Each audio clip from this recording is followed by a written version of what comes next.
د لوی استاد علامه رشاد بابا د خدای جنتونه نصیب کی. یوه ورځ زه له دوستانو سره ورغلم خیرخانه کې د دوی کور ته. هغه مهال زه ډېر زلمکی وم، ما شاعري کوله خو تخلص مې نه درلود.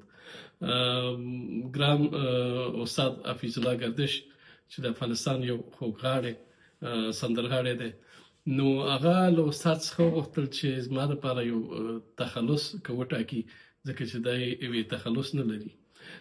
استاد ډېر مهربانه و، بېحده زیات.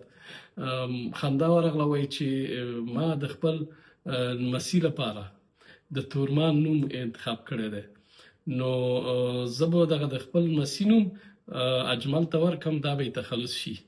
نو له هغې وروسته زه اجمل تورمان شوم. هغه وخت چې معنا ما اخیستې وه له استاده چې دا نوم څه معنا ورکوي، نو استاد ویلي ول چې پخوا زمانو کې جګړې په تورو وي، نو یو سورمان او یو تورمان. تورمان په ښي لاس کې نیول کېده، سورمان په چپ لاس کې.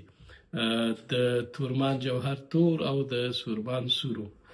او ډیرو پخوا زمانو کې په دې نوم باندې یو پاچا هم تیر شوی دی، او هغه پاچا هم چې کومې څېړنې شوي دي په پښتون قبیلې پورې تړاو درلود. نو استاد دې خدای وبخښي، خدای دې جنتونه په نصیب کړي.